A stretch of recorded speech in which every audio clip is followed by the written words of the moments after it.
ఆత్మబంధువులందరికీ నా యొక్క ఆత్మ ప్రణామములు. మాస్టర్స్, నేను మీ లలిత. మిత్రులారా, ఈ రోజు నుండి మనం గీతాయనంలోని ఆ గీత యొక్క జ్ఞానాన్ని తెలుసుకోబోతున్నాం. మరి ముందు మాటగా గత 2 రోజుల నుండి మనం గీత గురించిన విషయాలు తెలుసుకోవడం జరిగింది. మరి కొన్ని ముఖ్యమైన శ్లోకాలను తీసుకొని దాని యొక్క తాత్పర్యాలు, అలాగే ఆ శ్లోకాల యొక్క ధ్యాన వివరణ మనం చెప్పుకుందాం అని నిన్న చెప్పుకున్నాం మాస్టర్స్. మరి ఈరోజు చక్కగా 2వ అధ్యాయంలోని 3వ శ్లోకాన్ని మనం తెలుసుకుందాం. క్లైబ్యం మాస్మగమ పార్థ నైతత్వయుపపద్యతే క్షుద్రం హృదయ దౌర్బల్యం త్యక్తోత్తిష్ట పరంతప. మాస్టర్స్, ఈ శ్లోకాన్ని మరొక్కసారి మనం పాడుకుందాం. క్లైబ్యం మాస్మగమ పార్థ నైతత్వయుపపద్యతే క్షుద్రం హృదయ దౌర్బల్యం త్యక్తోత్తిష్ట పరంతప. మాస్టర్స్, ఈ శ్లోకం యొక్క తాత్పర్యాన్ని ఇప్పుడు తెలుసుకుందాం మాస్టర్స్. ఓ పార్థ, పిరికితనాన్ని తెచ్చుకోవద్దు, అది నీకు ఎంత మాత్రం తగదు. తుచ్చమైన హృదయ దౌర్బల్యాన్ని విడిచిపెట్టి యుద్ధానికి సంసిద్ధుడివిక అని ఈ శ్లోకం యొక్క తాత్పర్యం మాస్టర్స్.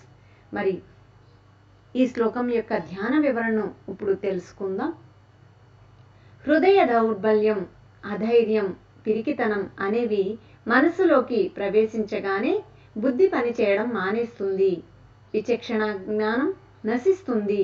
కనుకనే తనకు సాటి ఎవరూ లేని మేటి వీరుడు, మరి శత్రువులను తపింపచేసిన వాడు అయిన అర్జునుడు కూడా తనలోని అంతఃశత్రువులైన హృదయ దౌర్బల్యానికి, పిరికితనానికి లోనై యుద్ధం చేయకూడదు అన్న తగని నిర్ణయానికి వచ్చాడు. ఒకానొక బుద్ధిశాలి ఎప్పుడూ వర్తమాన పరిస్థితుల వైపు కాకుండా అంతిమ లక్ష్యం వైపు దృష్టి పెట్టాలి. విఘ్నతయే ధర్మయుద్ధానికి మూలం. జీవన సమరంలో వెనకడుగు వేసే ప్రతి సందర్భంలో కూడా మనం ముందుకు అడుగులు వేస్తూ ఉంటే గమ్యం చేరువ అవుతూ ఉంటుంది.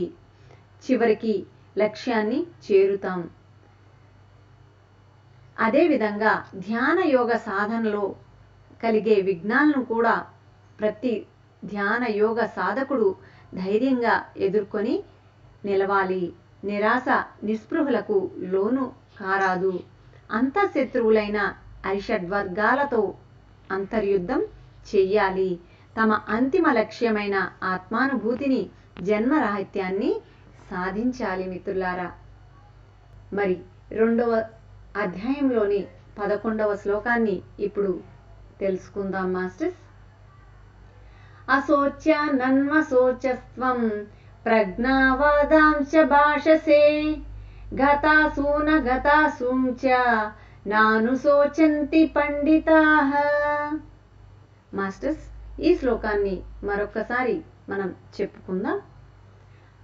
అశోచ్య నన్వశోచస్త్వం ప్రజ్ఞావాదాంశ భాషసే గతాసూన గతాసూంచ నానుశోచంతి పండితాః. ఈ శ్లోకం యొక్క తాత్పర్యాన్ని ఇప్పుడు తెలుసుకుందాం మిత్రులారా. దేనికోసం దుఃఖించకూడదో దానికోసం దుఃఖిస్తూ పైపెచ్చు పెద్ద ఆరిందాలాగా మాట్లాడతావేమిటి? పండితులైన వాళ్ళెవ్వరూ కూడా సజీవుల గురించి గాని విగత జీవుల గురించి గాని ఏమాత్రం దుఃఖించరు సుమా. మాస్టర్స్, ఇప్పుడు మరి ధ్యాన వివరణను తెలుసుకుందాం. ప్రజ్ఞ, శోకం అనేవి 2 పరస్పర విరుద్ధ అంశాలు, 2 పరస్పర విరుద్ధ స్వభావాలు. ప్రజ్ఞ కలిగిన వాడు పండితుడు. ప్రపంచంలో ఉన్న ప్రతి ఒక్కడు చనిపోయేవాడే అన్న సత్యం పండితుడికి తెలుసు. అందుకే ఒకానొక చనిపోయిన వాడి కోసం గాని, ఒకానొక చనిపోబోయే వాడి కోసం గాని, అంటే ఉన్నవాడిని గురించి గాని పోయిన వాడి గురించి గాని పండితుడు ఎప్పుడూ శోకించడు.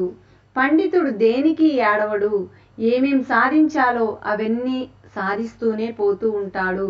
వదనంలో విషాద ఛాయలు కూడా ఉండవు. ఎప్పుడూ ఆనందమే ఆనందం.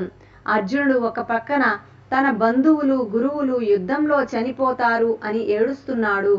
ఇంకొక ప్రక్కన రక్తపాతం ఎందుకు చెయ్యాలి అని భిక్షాటన చేసి బ్రతుకుతాను అని గొప్ప గొప్ప మాటలు మాట్లాడుతున్నాడు.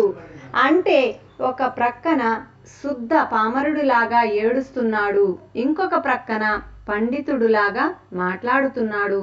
దేనికైనా ఏడ్చేవాడు పామరుడు, దేనికైనా ఏడవనివాడు పండితుడు. పండితుడు అంటే ఆత్మశాస్త్రం అవగతమైనవాడు. పామరుడు అంటే ఆత్మశాస్త్రం ఎంత మాత్రం అవగతం కానివాడు.